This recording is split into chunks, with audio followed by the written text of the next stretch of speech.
রামকৃষ্ণ পরমহংসদেবের নাম, এগুলো কিন্তু কাউকে শিখিয়ে দিতে হয় না। একইভাবে রামের নাম কিন্তু কাউকে শিখিয়ে দিতে হয় না। আমাদের ইতিহাসে, আমাদের সংস্কৃতিতে, আমাদের ধর্মে সে নামটা রয়েছে। যেমন রামায়ণ রয়েছে, মহাভারত রয়েছে, মহা উপনিষদ রয়েছে, ঋগ্বেদ, যজুর্বেদ সবই রয়েছে, আপনারা জানেন। যেমন বেদের সম্বন্ধে মানুষকে শিখিয়ে দিতে হয় না, রামও মানুষকে শিখিয়ে দিতে হয় না। আমি তাই দেখছি আজকে যে স্বতঃস্ফূর্তভাবে মানুষ বেরিয়ে বিভিন্ন জায়গায় ডাকছেন, পুজো করছেন। আর আমি যখন বাচ্চা বাচ্চা ছেলে মেয়েদের অনেকে জিজ্ঞেস করলাম যে পুজো করতে ভালো লাগছে, বলছে হ্যাঁ, শ্রীরাম মানে তো বাবার আদর্শ ছেলে, শ্রীরাম মানে তো পরিবারের খুব একজন, মানে এমন একজন যার উপর ভরসা করা যায়, বিশ্বাস করা যায়। শ্রীরাম মানে তো একজন যার ত্যাগ মানে অনস্বীকার্য।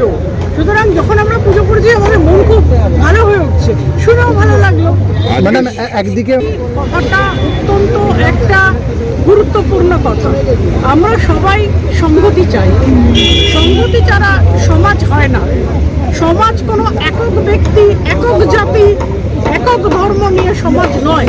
সমাজ সংহতির উপরেই দাঁড়িয়ে আছে, কিন্তু সংহতির আরেকটা মানে আছে। সংহতি মানে সর্বধর্ম সমন্বয়, সংহতি মানে সবাইকে নিয়ে কাজ করা। আর সবাইয়ের মধ্যে তারাও পড়ে যারা আজকে হিন্দু হয়ে রাম পুজো করছেন, তাদের বাদ দিয়ে সংহতি হয় না। সুতরাং যারা আজকে পুজো করছেন, শ্রীরামকে ডাকছেন, তাদের বিরুদ্ধে গিয়ে যদি কেউ সংহতি মিছিল করে এবং রামের পুজো জায়গায় জায়গায় পুলিশ দিয়ে বন্ধ করার চেষ্টা করে, তাহলে সংহতি কথাটা আমাদের ডিকশনারিতে যেটা বলা আছে যে সকলকে নিয়ে, সবাইকে নিয়ে, সেই সংহতি কথার সম্মান রাখা হয় না। আমাদের সরকার যে সংহতি মিছিল করছে, এটা ঠিক সংহতি মিছিল নয়, এটা অসংহতি মিছিল, অসংহতি মিছিল।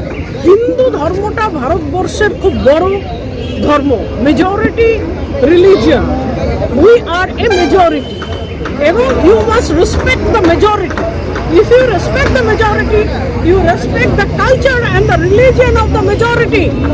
When you respect the culture and religion of the majority, only then you can say you are secular. To be secular, you have to respect the majority and the minority. But by disrespecting the majority and upholding any other particular community, you disrespect the constitution and you disrespect the secularism. এটা সংহতি মিছিল নয়, এটা অসংহতি মিছিল। Madam, কোথাও আজকে অভিযোগ হয়েছে, কোথাও ফোন করেছিল, গতকাল থেকে ফোন করছে। নিউ টাউন রাজারহাটে বন্ধ করে দেওয়া হচ্ছে, নর্থ ক্যালকাটায় বন্ধ করে দেওয়া হচ্ছে, জায়গায় জায়গায় ঢুকে পুলিশ বলছে এখানে পুজো করা যাবে না। কেন পুজো করা যাবে না? পুজোটা তো রাজনীতির বাইরে, পুজোটা তো আপনি আপনি ধর্ম, ঠিক আছে? সরকার তো নিজেই জায়গায় জায়গায় পোস্টার দিয়ে লিখছেন ধর্ম যার যার উৎসব সবার, লিখছেন তো ধর্ম যার যার উৎসব সবার, সরকার লিখছেন তো। তাহলে এটা তো যারা রাম পুজো করছে তাদের ধর্ম, হিন্দু ধর্ম আমাদের মেইন মেজরিটি গ্রুপের ধর্ম। এখানে এত কথা উঠছে কেন? এত কথা তো ওঠার কথা নয়, ওঠার কথা নয়। আমি আমার বাড়ির মধ্যে রাম পুজো করি না, আমি কোনো মন্দিরে গিয়ে রাম পুজো করি, আমি তো কারোর জায়গার মধ্যে ঢুকে করছি না, করছি না তো। There is no trespassing. It is only you have to respect the religion of the majority and then you can be secular. কতটা ঐতিহাসিক, ইতিহাসে এটি একটি অবিস্মরণীয় স্বর্ণ মুহূর্ত হয়ে থাকবে, যখন 500 বছরের একটা ভুল আজকে ঠিক করা হলো। 500 years wrong got corrected today. 500 বছরের অপেক্ষা আজকে শেষ হলো।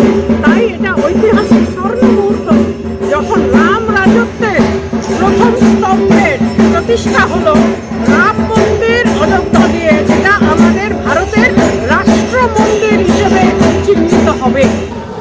জয় শ্রীরাম। আজ 22 জানুয়ারি সারা বিশ্বের মধ্যে সবচেয়ে বড় উৎসব হচ্ছে ভগবান শ্রীরামচন্দ্রের মন্দিরের প্রাণ প্রতিষ্ঠা হচ্ছে। আমরাও খড়গপুরের মানুষ, ধর্মপ্রাণ মানুষ, মোড়ে মোড়ে এখানে মন্দির, বিভিন্ন ভাষাভাষী মানুষ সবাই এই উৎসবে অংশগ্রহণ করেছেন। আজ সকাল 6:30টার সময় আমাদের আর এখানে বাজারের যে বালাজি মন্দির আছে, এখানে ভগবান বিষ্ণুর বিশাল বড় মূর্তি আছে, সেই মন্দিরেতে 27 কিলো ঘিয়ের দীপক জ্বালিয়ে আমরা আজকে উদ্বোধন করলাম। আমরা সৌভাগ্যবান শুরু হলো আমাদের এখান থেকে সূর্যোদয়ের সঙ্গে সঙ্গে প্রদীপ উজ্জ্বলন হয়েছে এবং খড়গপুরের সমস্ত মন্দিরে আজকে ভজন কীর্তন পূজা এবং 12:29 যে প্রাণ প্রতিষ্ঠা হবে সেই সময় ঘণ্টা ঘড়িয়াল শঙ্খনাদ করে উদ্ঘোষ হবে, প্রসাদ হবে, রাত্রেবেলা ভজন কীর্তন হবে। ব্যাপক আকারে উৎসবের প্রস্তুতি হয়েছে। সারা শহর জুড়ে বড় বড় রামচন্দ্রের হোর্ডিং লাগানো হয়েছে, বড় বড় ঝান্ডা লাগানো হয়েছে। কেউ 51 ফুটের চিত্র বানিয়েছে, কেউ আরও বড় 6 তলা 8 তলা থেকে ভগবান রামচন্দ্রের ছবিকে ঝুলিয়ে দেওয়া হয়েছে এত লম্বা করে। ব্যাপক প্রস্তুতি হয়েছে উৎসবের। সারা শহরের মানুষ এবং এত অঞ্চলের মেদিনীপুর জেলার গ্রাম গ্রাম পর্যন্ত মানুষের মধ্যে ব্যাপক উৎসাহ এই উৎসব পালন করার জন্য। দেখুন, ভারতবর্ষের সর্বধর্ম মিছিল এটা একটা রাজনীতি। দেশ ভাগের আগে অনেক সর্বধর্ম মিছিল হয়েছে, পরেও হয়েছে। আমরা দেখছি পশ্চিমবাংলাতে একাধিক জায়গায় এরকম হাঙ্গামা হয়েছে, একাধিকবার সাম্প্রদায়িক উত্তেজনা হয়েছে, তারপরে এরকম সৌহার্দ্য মিছিল, সংহতি মিছিল হয়েছে। তাতে কিন্তু সাম্প্রদায়িক বিভেদ কমেনি, বেড়েছে।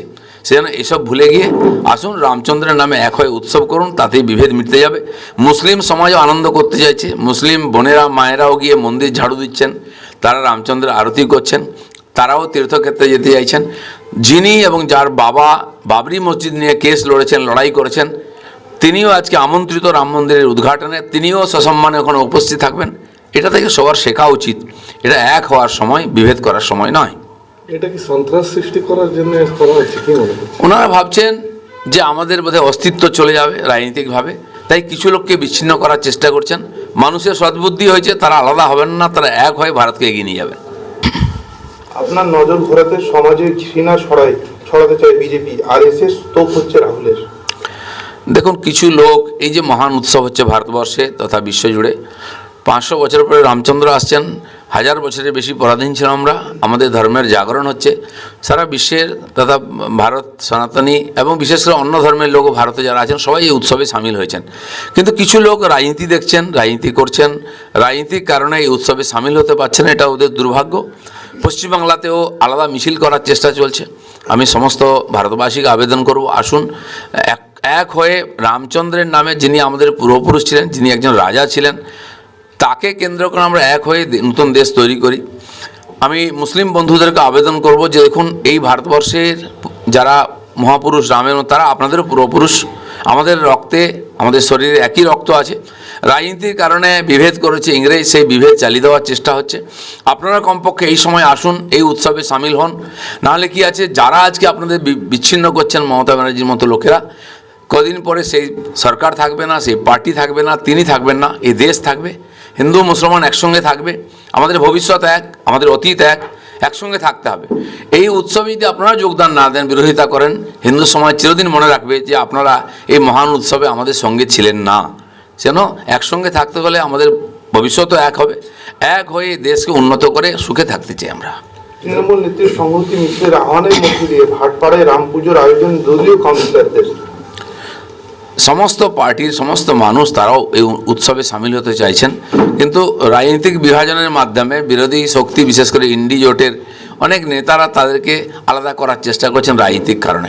আজ ভারত জেগেছে, ভারতের আত্মা জেগে গেছে, কেউ আলাদা থাকবে না। যদি কেউ নিজেকে আলাদা করে, সে সময় থেকে আলাদা হয়ে যাবে। আমি বলবো যে এরকম কাজ করবেন না, যাতে আপনি ওই সৌভাগ্যের ভাগিদার হতে পারেন, সেরকম ব্যবহার করুন। নাহলে আগামী দিনে আপনার ছেলেপুলে আপনার দিকে আঙুল তুলবে। রামায়ণ মহাকাব্য হিসেবে গোটা দুনিয়ার কাছে পরিচিত, মহাকাব্য হিসেবে। ফলে রামকে পরিচিত করা বা রামায়ণকে পরিচিত করার জন্য কোনো নেতা মন্ত্রী লাগে না, লাগেনি, এতদিন ধরে লাগেনি। কিন্তু রামের নাম করে কেউ ধর্মকে রাজনীতির সঙ্গে মিলিয়ে রাজনীতির পাশা খেলায় সুযোগ পেতে চান, এটা বিপজ্জনক এবং অপরাধ, এ নিয়ে কোনো সন্দেহ নেই। সেই কারণেই 6ই ডিসেম্বর, 22শে জানুয়ারি সব মিলিয়ে মিশিয়ে 6ই ডিসেম্বরের পরিপ্রেক্ষিতে 22শে জানুয়ারি, 6ই ডিসেম্বর বাদ দিয়ে 22শে জানুয়ারি নয়। এটা ইনহেরেন্ট, এই গণ্ডগোল থেকে যাবে। ভবিষ্যতের ইতিহাসের রচয়িতারা তারা কিন্তু খুঁজে বার করবে, অপেক্ষায় যেন থাকে। আজকে সাধু সাধু ভাব, কাল বাদে পরশু দিন বোঝা যাবে যে কত বড় অসাধু কাজ ভারতবর্ষে চলছে। রাম তো নাকি সর্বত্র বিরাজমান, সেই রামকে অবতার বানিয়ে বা মন্দিরে তাকে প্রতিষ্ঠা করে বা প্রাণ প্রতিষ্ঠা করে কেউ কি নিজে তার চাইতে বড় অবতার হতে চাইছেন? সেই কারণে একটা রাজনৈতিক প্রকল্প? সন্দেহ কিছু নেই। দেখুন, আমার স্পষ্ট কথা, উনি বাঙালিদের কথা বলেছেন। নেতাজি সুভাষচন্দ্র বসুর জন্মদিন 23শে জানুয়ারি। বারবার কেন্দ্রীয় সরকারকে বলা হয়েছে দেশপ্রেম দিবস হিসেবে ঘোষণা করুন, জাতীয় ছুটি হিসেবে ঘোষণা করুন।